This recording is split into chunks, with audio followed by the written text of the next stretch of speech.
Hey guys, today we're taking a look at Shadow Dancer, the Secret of Shinobi on the Sega Mega Drive / Genesis. And this is a bit of an unusual beast in the Shinobi series because it's actually a port of the second Shinobi arcade game. It's a second game that was Shinobi game that was released on the Mega Drive, but it's not actually a sequel to Revenge of Shinobi, and doesn't play like that game or like Shinobi 3. Instead, it's an arcade port of a game called Shadow Dancer. And basically, it's a very different sort of structure. It's very much a quick, like, pick up and play, test your reflexes, test your metal action game. And I really, really like this one. I think one of the things I love about this era of games is just having titles which you can just sort of pop in and have a good time with. And Shadow Dancer is definitely one of those, with a few unique mechanics. The thing that I've never understood about Shadow Dancer, though, is this box art right here. Because as you can see, it's sort of like very basic concept art. You can sort of still see lines drawn around the arms for, like, you know, just trying to get the shape of the body and the shape of the elbows and stuff like that. It looks like very like work in progress concept art, which is cool. In fact, it's even signed down here by someone named Steve. But it doesn't really quite look like front cover art to me. It's a cool design. I love the burning city in the background. The guy with a baton, I think, about to hit this random woman, I guess. I love Shinobi's shadow on the wall. That's actually a really cool detail, but I've never found it like a very striking front cover in the way that I think it could be. And if you look at the Japanese cover artwork for this game, it is really badass. So, but of course down here we got the usual Sega Mega Drive sort of crisscrossing lines. That was their motif at this point for whatever reason. And of course it had to say 16-bit cartridge for use with a Sega Mega Drive video entertainment system. And of course we got the Sega logo. Alrighty, on the side, of course, the same theming, same writing for the logo. I kind of feel like Secret of Shinobi should maybe be, like, centerized there, but that's just me looking at too many boxes. And of course we got the lovely Sega Mega Drive logo up there. This, I believe, is the Australian version. I definitely bought it on eBay Australia a while back, but, okay, up there we got a little sticker for the Sega Hints and Tips hotline. And then we've got our description of the game, and like every PAL Mega Drive game, we have a description in pretty much every language you would expect. But of course the English is right at the top, and Shinobi Joe Musashi after defeating the Neo-Z crime syndicate, so of course the localizers tried to, or at least the developers anyway, tried to tie it into Revenge of Shinobi. He took a much needed rest. Now he has a new cause, revenge, which was... Hang on now, wasn't that his last cause in Revenge of Shinobi? Union Lizard, an organization bent on world domination, made the mistake of murdering Musashi's good friend Kato in New York. Guide Musashi and his faithful hound through the Big Apple and help him sell the score.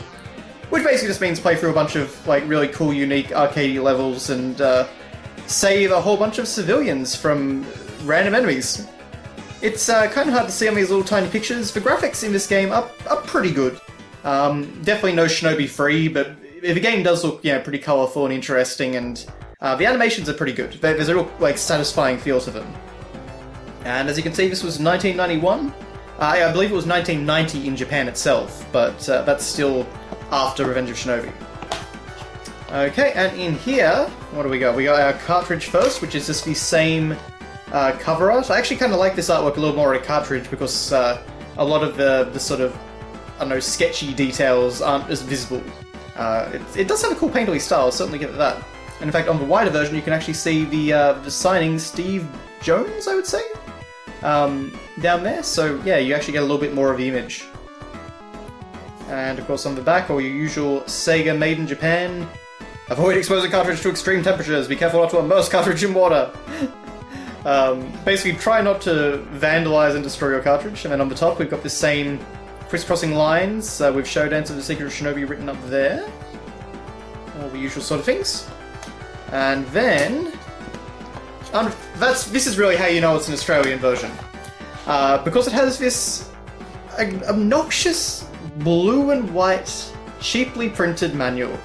And all the Sega games had this for the Australian versions. And, you know, compared to the...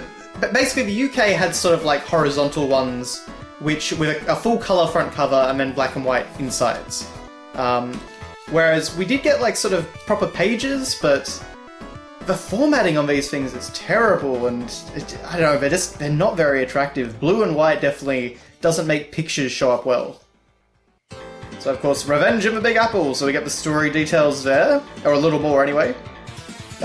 He found that his skills weren't needed anymore after the last game, so he went to New York City and spent some time with Kato, his former martial arts student. Well, there you go. And he promised Kato's mother he would avenge her son's death. Oh, and the dog in this game is named Yamato, so he was Kato's dog. Alright, take control. Shared answer is for one player only. Learn the functions of each button on the control pad. And really, you know, at its core, this is a pretty, like, standard action game. The big thing with Shinobi, of course, is that a lot of your attacks are ranged. You're throwing shuriken. But when you get close to an enemy, you do a melee attack. And I really like the melee attack in this game. I think it feels great. But the coolest thing about this game... Well, I guess first, you exterminate the reptile. So, the true battle their way through the streets of Brooklyn, lock horns with enemies atop the Statue of Liberty, storm unknowingly into the danger that lurks inside a cave, and finally reach the hideout of the reptile Saurus. Saurus? Whatever it is. To get through all these dangers, you must be able to recognize the screen indicators at a glance. But yeah, there is great level variety in this game, even though it's a pretty short game. You can, assuming you don't die, like I normally do, you can blow through this game in about, I'd say, 45 minutes to an hour.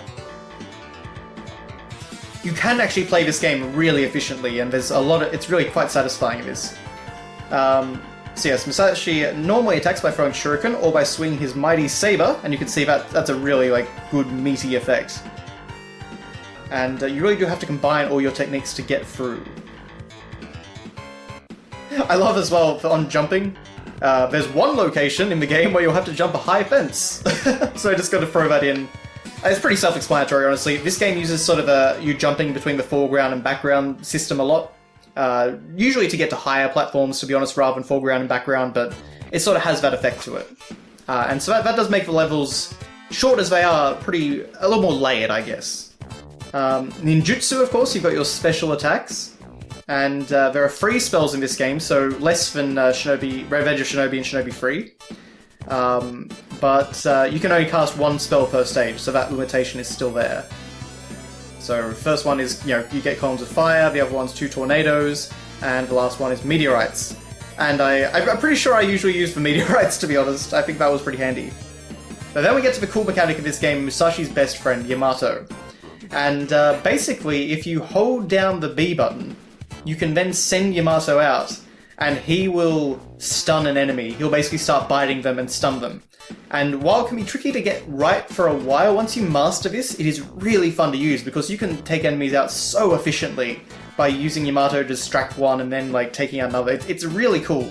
In some ways, that makes it my favourite Shinobi game. It's not quite because of just sort of the arcadey trappings, but it's definitely an interesting mechanic, and one that I'd love to see in more games. Definitely in this style, anyway. So, when there are enemies on the screen, when the enemies are on different floors, and when an enemy Yamato is planning to assault suddenly jumps down or jumps to a different level, those are the times he can't attack. Sometimes he gets blocked as well, which is kind of annoying. But, there we go. There's of course some different items that power you up a little, give you bonus points for more lives, which are pretty handy. And then you've got Joe Musashi's Revenge, and we get our stage list. So of course, burning downtown, Brooklyn is under siege, and Musashi is right in the middle of it. So really, the main thing in this game is every level you're rescuing a certain number of hostages. And you need to rescue them all, and then the exit opens up and you can leave the level. So it's sort of a formula that's used throughout the game, and it sort of makes you very much have to explore. Even though the levels are small, you're exploring every inch of them. So then battle on the railway, Statue of Liberty, this beautiful gift from France is soon to be the scene of a fierce battle. Okay, and then, in the darkness, are you afraid of the dark? If so, this battlefield is going to scare the wits out of you. Musashi and Yamato must first climb and descend a series of ancient mountain steps and watch for the charms on the other side. And finally, the Reptilesaurus. At last you've reached the lizard's hideout. Before you can get in to see him, though, you have to pass a little test. A little test, yes. No, that's that was where my game ended the last time I played it. There's another page here. Nope. There we go. And of course scoring, game overs, and advice from the masters. So that's all fun. All the content in here is pretty fun and well written. It's really just not presented in an aesthetically pleasing way. Like, this is a far cry from, you know, the manuals that Nintendo games had at the time. But at least the writing was good, and it, you know, it had a fun thing, and you know, there was a sense of wit and fun to it, and it's definitely sort of tried to prepare you for a relatively difficult game. I mean, honestly, in terms of the Shinobi series, this is probably one of the easiest Shinobi games. Just because of its structure. And of course you got a scorebook here, so you can write down all your best scores as you, seeing how far you get in the game. And on the back, just Mega Drive and the Sega logo, and printed in Australia. Which is presumably why it's so junky. But anyway, that is your look at Shadow Dancer, the Secret of Shinobi on Mega Drive. As I say, it's a pretty fun time, even though it's like not a game that you play a lot of. It's sort of just one that you come back to occasionally and just have a good time with it. It's actually one of the cheaper Mega Drive games in my experience, if it's still around. Most of them have gone up quite a bit in price, but this one was still pretty reasonable when I found it anyway. So hopefully that may prove to be the case for everyone else too. I think there must have been a fair few copies of this game, because I've always seen it around. Anyway, thank you very much for watching, guys, and I'll see you next time.